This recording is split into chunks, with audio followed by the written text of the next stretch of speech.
నమస్కారం అండి. నా ఆత్మ బంధువులకి, ధ్యాన మిత్రులకి, దేవుళ్ళకి అందరికీ నమస్కారం. ఇవాళ మీకు తెలిసే ఉంటది పౌర్ణమి. దాంతో పాటు గ్రహణం, చంద్రగ్రహణం. కాబట్టి మనకి పౌర్ణమి అంటేనే ధ్యానం చేయమని చెప్పేసి ఎక్కువ మనం అంటాం. పత్రిసార్ ద్వారా మనకు తెలిసింది. పౌర్ణమి, అమావాస్యల రోజు మనకి ఈ దైవశక్తి అంటే కాస్మిక్ ఎనర్జీ అనేది భూమికి ఎక్కువ రావడం జరుగుతుందన్నమాట. ఈ సమయంలో మనం ధ్యానం చేసామనుకోండి, ఆ శక్తిని మనం ఈజీగా ఎక్కువ క్వాంటిటీలో తీసుకోవడానికి అవకాశం ఉంటుంది. కాబట్టి ఈ పౌర్ణమి రోజు తప్పకుండా ధ్యానం అనేది తప్పనిసరి. ఎంత వీలైతే అంత, ఎంత ఎక్కువ వీలైతే అంత ఒక్కరైతే ఒక్కరు, అందరూ కలిసి కూడా చేసుకోవచ్చు. పౌర్ణమి, అమావాస్యలు ఖచ్చితంగా మనం చదువు చేస్తాం. అందులో దాంతో పాటు ఇవాళ గ్రహణము ప్లస్ పౌర్ణమి, ఈ కాంబినేషన్ అనేది ఎక్సలెంట్ అన్నట్టు. ఖచ్చితంగా మీరు ఈరోజు 7th సెప్టెంబర్ 2025 తప్పనిసరిగా అందరూ ధ్యానం చేయండి. ధ్యానం ఎలా చేయాలో మీకు తెలిసే ఉంటుంది. 2 చేతులు కలుపుకోవాలి, 2 కాళ్ళు కలుపుకోవాలి, కళ్ళు మూసుకోవాలి, శ్వాస మీద ధ్యాస పెట్టాలి. శ్వాస మీద ధ్యాస పెట్టినప్పుడు మనకు ఆలోచనలు వస్తాయి. ఆ వచ్చిన ఆలోచనలు మొదట్లో గుంపుగా వస్తాయి. తర్వాత ఆలోచన మధ్యలో గ్యాప్ అనేది పెరుగుతుంది. తర్వాత అలాగే చేస్తూ ఉంటే ఆలోచన రహిత స్థితికి మనం వెళ్తాం.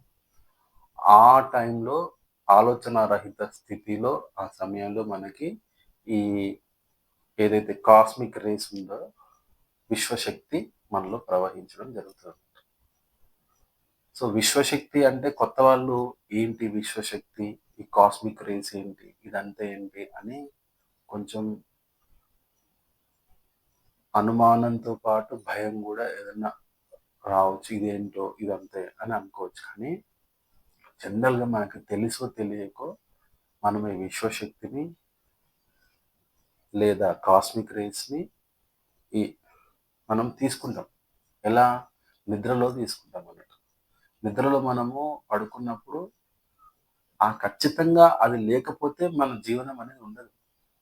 మనం పడుకున్నప్పుడు ఆ విశ్వశక్తి ఏదైతే మనము కాస్మిక్ రేస్ అంటామో అది తీసుకుంటాం.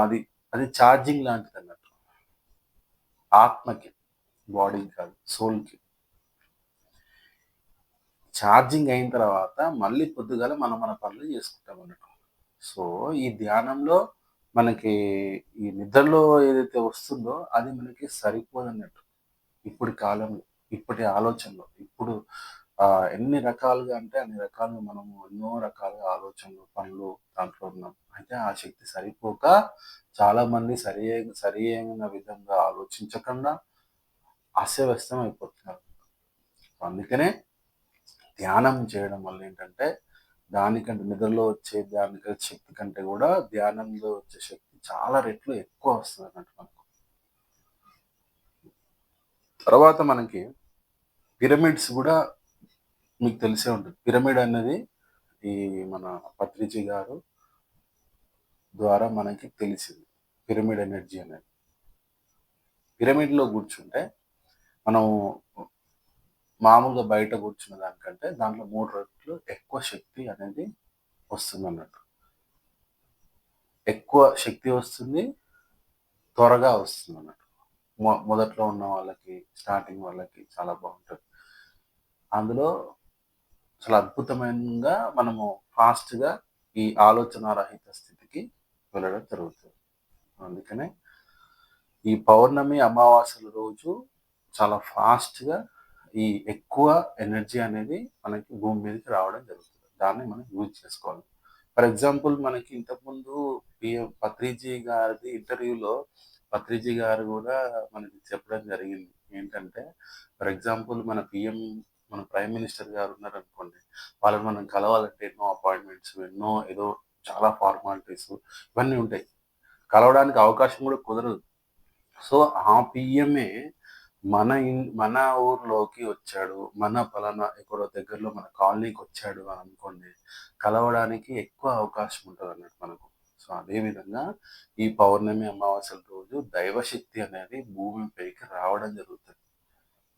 అంటే ఎక్కువ అధికంగా రావడం జరుగుతుంది. అప్పుడు మనం వచ్చిన దాన్ని తీసుకోవడం అనేది చాలా ఇంపార్టెంట్. మళ్ళీ మిగతా రోజులలో మళ్ళీ నార్మల్‌గా ఉంటాయి. అంటే పౌర్ణమి ముందు రోజు, పౌర్ణమి తర్వాత ఈ శక్తి అనేది ఎక్కువుంటదన్నమాట.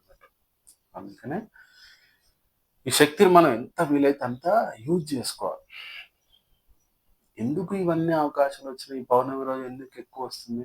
మళ్ళీ అమావాస్య మళ్ళీ 15 రోజులకొస్తది. 15 రోజులకొకసారి పౌర్ణమి, 15 రోజులకొకసారి అమావాస్య. ఎందుకు ఇదంతా అంటే సృష్టి మనకి ఈ రకంగా నేచర్ అనేది మన గురించి ఎప్పుడు ఆలోచిస్తూనే ఉంటది. కానీ మనం నేచర్‌ని పట్టించుకోం.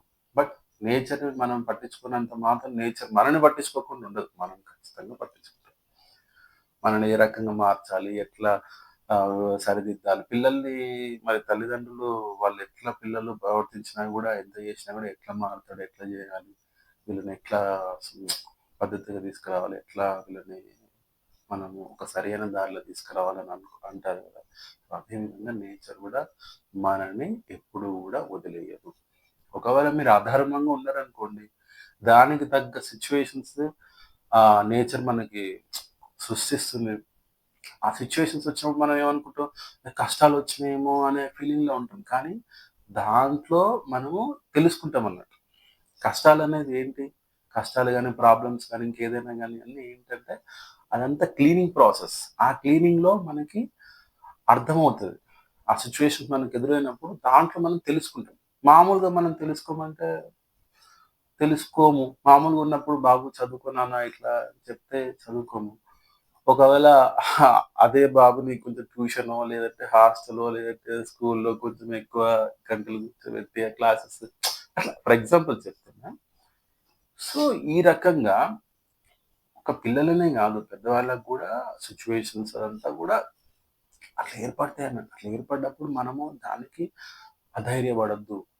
దానికి ముందు అందుకనే ప్రతి సిట్యుయేషన్‌ని మనం నడుస్తూ ఉంటే ఏంటంటే దాంట్లో కొన్ని లెసన్స్ మనకు తెలుస్తాయి. ఆ తెలిసిన దాంట్లో మనం ఆహ్, ఆహ్, ఆ లెసన్స్ ఏంటంటే తెలుసుకుంటామన్నట్టు. ప్రతి సిట్యుయేషన్‌లో మనం ప్రతీదీ నేర్చుకుంటాం. అందుకనే అదంతా వస్తదన్నట్టు. ముందే మరి మనం ముందే అంత ఆహ్, మనం ఇయన్ని విషయాలు ముందే తెలుసుకొని ఓకే. వద్దు. మనం మన లిమిట్‌లో ఉండాలనుకుంటే మనకు ఆ సిట్యుయేషన్స్ రావు.